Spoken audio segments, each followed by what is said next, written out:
Hi, today we're going to be showing you how to contribute to Fermyon's technical documentation. So the first thing you need to do is create a fork of the Fermyon/developer GitHub repository, and also make sure that your fork is synchronized with the main of the Fermyon Developer repository before you begin any work.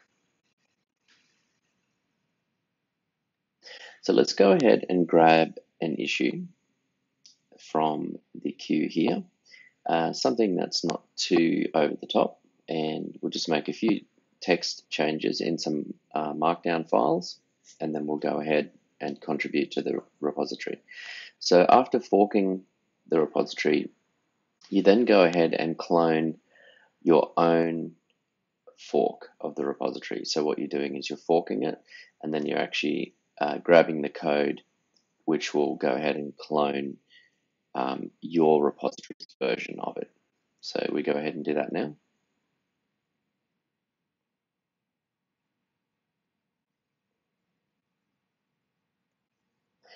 Okay, so once we've done that, we go and change into the directory where the fork has been cloned.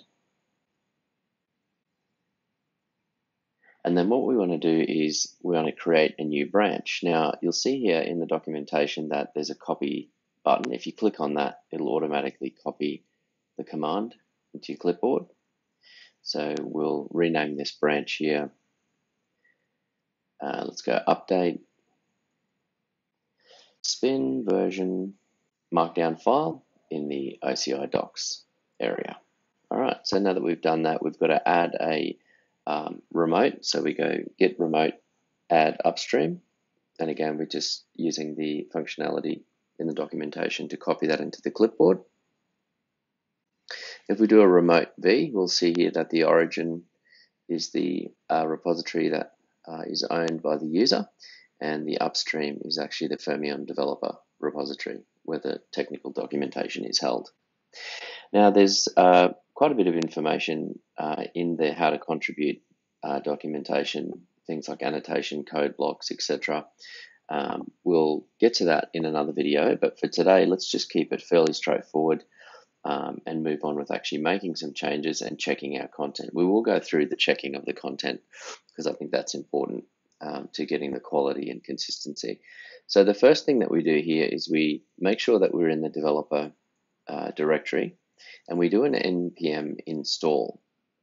And once we've done this, that allows us to do a bit of linting, and there's some tooling that'll help us to just check the content that we've created. So an example is this npm run test, and also the npm run build index will allow us to actually create the content into the search index. So this site, the technical documentation, you can actually search internally without leaving the site. And the other tool we have is Bartholomew actually has a thing called Bart check, and that actually will lint and check your markdown files for any issues like double line characters or any mistakes in formatting or anything like that in the templating. So what we do is go ahead and install the Bartholomew command line interface. So this is just the CLI. This is not installing Bartholomew, the content management system. This is just a command line interface that helps us to check our markdown files. So this will be very quick, as you'll see. So we clone the repo, change into the directory, and we type make Bart. And so we're essentially building the Bartholomew command line interface. Now that's going to be put into the target release directory. And so for our convenience, what we want to do is actually put that into somewhere in our path. So in this case, we're just going to do it into user local bin. If we have a look here at the website, you'll see that the URL is spin/index. So it's a fairly straightforward layout of files mapped to URLs. Okay, so what we do now is we type Bart check, and then we go into the content directory, into spin, and we can check one of the files, like in this case the index markdown file that we just looked at, and we get a green tick letting us know that everything's okay there in terms of metadata, formatting, etc., etc. So that's the Bart check command. Fairly straightforward. When you add a page or change a page, just feel free to go ahead and run that to confirm your changes. So back to this task at hand here, we're going to be changing this spin-OCI page, and essentially what we're doing is just a quick text update. We're going to change from a particular version to another version. Okay, so here we are in this developer directory. We have the content directory. We go inside there, and we go into the spin directory, and we go ahead and find that particular file.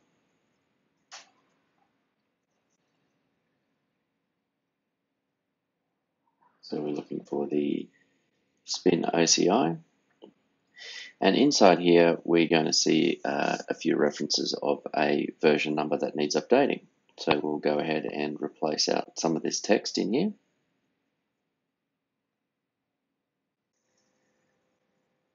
Okay, so without boring you with the gory details of the changes to the text, suffice to say we've updated that markdown file. Now we're going to do a Bart check content spin directory, and the file we're looking for is the spin-oci.markdown file.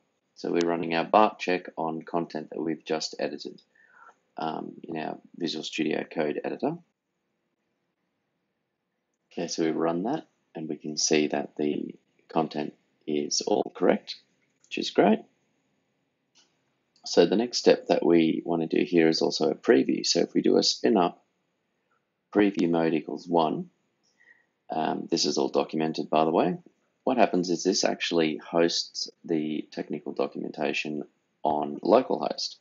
So we can now go and view that on localhost port 3000 and check our changes. So this is essentially us viewing the website as it would be if merged into the repository and published.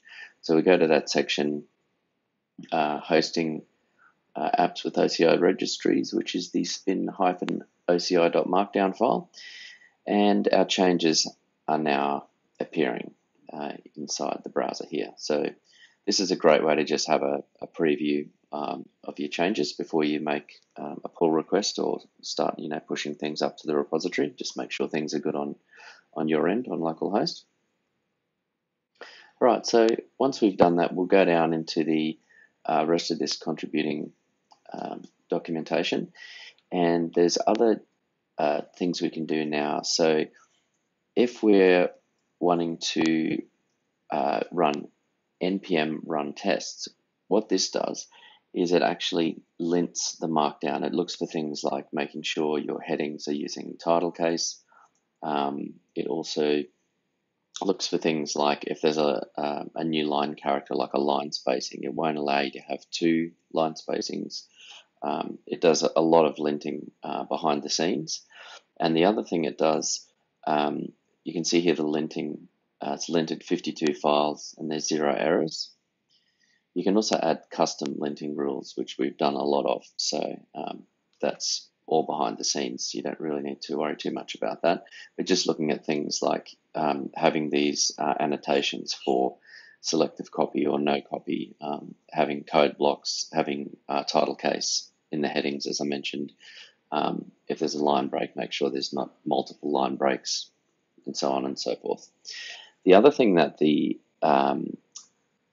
testing does, the npm run test, is it also goes ahead and checks all of the URLs in all of the documents. So if there happens to be a broken link anywhere in any of the technical documentation, it'll find that and it will report that, so you can go ahead and fix that before you're making any commits and pull requests and pushing things up to the repository. So a really handy tool, really simple, one command, checks everything for you all behind the scenes. So we've got over 3,000 links found and followed and none broken, which is great. Now, so we'll add our changes using git add, and the git status. Now we see that we've modified that spin-ocs markdown file. You see there's a static data.json file, let's just talk a little bit about that. So as I mentioned previously, the technical documentation has its own search functionality built in. So if you run this npm run build index command, what that does is it takes all of the content inside the repository and it actually creates an index file, and that allows you to search using the little magnifying glass in the top right corner. So you can search all of the projects, Spin, Cloud, Bartholomew, whilst you're on the website without having to leave and go to a third-party search engine. So we run this npm run build index that actually builds the index, which creates the static /data.json file. So that's been generated anyway by the linting in this previous case, but it's worth mentioning. If editing CSS, that's another story. We can come back to that in another video. There's a command to generate CSS. But for now, what we're doing is we're just making sure that we've added our changes. So the next step after adding changes is to sign. So we're committing with signing. So there's two different ways. We have to use the ---- sign off. And in addition to that, we also have to use the -S. We just have to make sure that the requirements are satisfied when committing in terms of signing off. So we go ahead and do the -S and also the ---- sign off. Do a -M to leave a comment so that it makes sense for the reviewers. So say update spin version in OCI documentation. That's great. And now what we want to do is just take another quick look at the branch that we're on. Just make sure that we're on the right branch. We're going to actually push to our new branch that we created as part of this example. Okay, so we'll do a git branch. Have a look here. We're on update spin version OCI docs, which is correct. So what we want to do is do a git push -u origin and then specify the branch name as well. Okay, and that's the last step here in our terminal. The next step that we'll need to do is go up to the repository and we're going to see that it's generated a pull request up here for us. So there we see it. And we go ahead and create a pull request. And that will, more often than not, assign a reviewer suggestion automatically, which you can go ahead and agree to. Or if you know somebody on the team or you want a particular person reviewing that, you can go ahead and change that. The things we do here when we create the pull request is just go through this simple checklist. And it's things like, is there a title? Is there a publication date? Have we run Bart check? Yes, we have, because we just did that. Did we do the build index? Yes, we just did that. Have we previewed it? Yes, we've just previewed it on localhost to make sure everything's fine. Yes, the headings are all in title case, and if they weren't, the linter would have failed anyway. Things like, are we using code blocks? So here we have a bash command. So yes, we're specifying the language, the highlighting syntax in the code blocks. So just go through and tick off all those things in the checklist. Create your pull request, and if you need to, you can select the reviewer. Other than that, you've pretty much successfully contributed to the technical documentation. The next step is you'll get a response, maybe some comments, and review process will take place and eventually get merged. So thank you very much for watching, and really hope you enjoy contributing to the Fermyon technical documentation. Thanks again. We'll see you next time.